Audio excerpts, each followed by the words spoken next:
Hi friends, இங்கே பாருங்கள். வீட்டில் நான் வந்து வீட்டில் வந்து ஒரு 2 மந்த்தாகவே பால் ஏடால் வந்து சேர்த்து வச்சுருக்கேன். இதை போடுறேன் பாருங்கள். சேர்த்து வச்ச ஏடால் வந்து இப்போ மிக்ஸி ஜாரில் போடலாம். நான் வந்து ஒரு 3 டப்பாக்கு மேலே சேர்த்து வச்சுருக்கேன். நான் 4 டப்பா இருக்கும். சேர்த்து வச்சு ஏடால் பண்ணிட்டேன். ஒரு வெண்ணெய் ரெடி ஆயிடுச்சு. இப்போது திருப்பி அரைக்க போகிறேன் மிக்ஸி ஜாரில் போட்டு பாருங்கள். இப்போ க்ளோஸ் பண்ணிடலாம். க்ளோஸ் பண்ணிவிட்டு மிக்சியில் போட்டு அரைக்கலாம். இப்போ பாருங்கள், நான் 2 டப்பாவில் எடுத்து வச்சேன். அந்த ஆடை வந்து இப்போ ஒரு 2 ஆயிருக்குது. இன்னும் இது மாதிரி இன்னும் 2 வரணும், 4 ஆகிடும். கிட்டத்தட்ட எப்படியுமே எனக்கு வந்து 1 லிட்டர் நெய் கிடைக்கும்னு நினைக்கிறேன். ஏன்னா வந்து நான் பண்ணியிருக்கிறது நிறைய வந்துருக்குது. இதை நீங்கள் பாருங்கள், இதுவுமே நீங்கள் வீட்டில் ட்ரை பண்ணுங்கள்.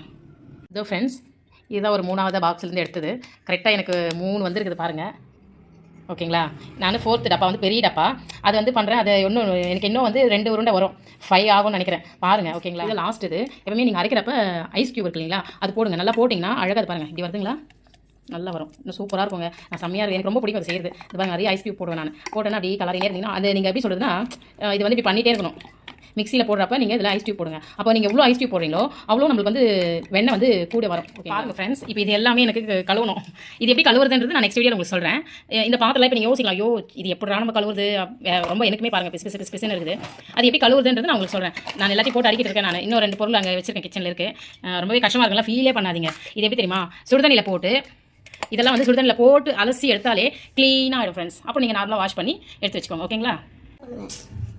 இந்த பாருங்கள் ஃப்ரெண்ட்ஸ், இதை நான் ஒன்று போடுறேன். ரொம்பவே ஜாலியாக இருக்குது. உங்களுக்கு எப்படி இருக்குது தெரியல. எனக்கு ரொம்ப பிடிக்கும் இது கூட பண்ணுறதெல்லாம். அந்த வச்சுச்சோ கொஞ்சம் கேட்டு போட்டேன். ஓகே, அது ஸ்லோவில் வச்சு நீங்கள் இதை வந்து பண்ணுங்கள் ஃப்ரெண்ட்ஸ். ஏன்னா வந்து அடி பிடிச்சிடும். சரிங்களா? எனக்கு கிட்டத்தட்ட 6 வந்துச்சு. 6 உருண்டை எனக்கு கிடைச்சிது. நல்லா இருக்குது. நீங்களுமே ட்ரை பண்ணுங்கள் வீட்டில். ஓகேங்களா? பாய். இது நான் ஃபினிஷ் பண்ணுறப்ப நான் உங்களுக்கு இன்னொரு வீடியோ எடுத்து நான் அப்லோட் பண்ணுறேன். நான் இது வந்து நல்லா கொதிச்சு வரணும் ஃப்ரெண்ட்ஸ். இது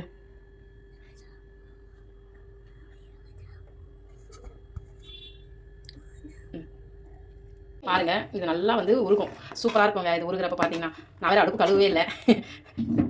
நல்லா இருக்குங்களா? இது நல்லா வந்த பிறகு நான் உங்களுக்கு வீடியோ எடுக்கிறேன். பாருங்கள், நல்லா உருகிடுச்சு. இது நல்லா வந்து கண்ணாடி பதத்துக்கு வரும் ஃப்ரெண்ட்ஸ்.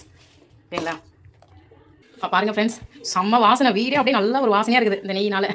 செம்மையாக இருக்குது. இது அடியில் இருக்கிறதெல்லாம் வந்து எப்படி சொல்கிறதுனா, இது வந்து நான் இது எடுத்து வச்சுருக்கேன். இது வந்து முருங்கைக்கீரை.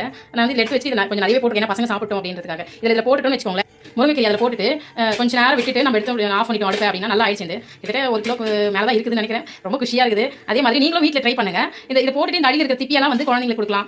ஒரு எனர்ஜியாக இருக்கும் இது வந்து. சரிங்களா? பால்கோவா கண்டென்ஸ்டிலே இருக்கும். செம்மையாக இருக்கும். ஃபினிஷ் ஆயிடுச்சு. அவ்வளோதான், நீ ரெடி. இது நல்லா ஆரண மேலே நான் என்ன பண்ணுவேன்னா, வடிகட்டி இந்த இதுவெல்லாம் இல்லைங்க, அந்த திப்பி மட்டும் எடுத்து சுகர் போட்டு நானுமே கூட சேர்ந்து சாப்பிடுவேன். அதனால நான் ரொம்ப குண்டா இருக்கிறேன். நிறைய ரொம்ப பிடிக்குங்க இது. அதே மாதிரி தான் நீங்கள் குழந்தைங்களுக்கு கொடுங்க. உங்கள் வீட்டில் யாரெல்லாம் வந்து சுகர் இல்லாமல் இருக்காங்களோ அவங்களுக்கு கொடுங்க. Okay, tata, bye by.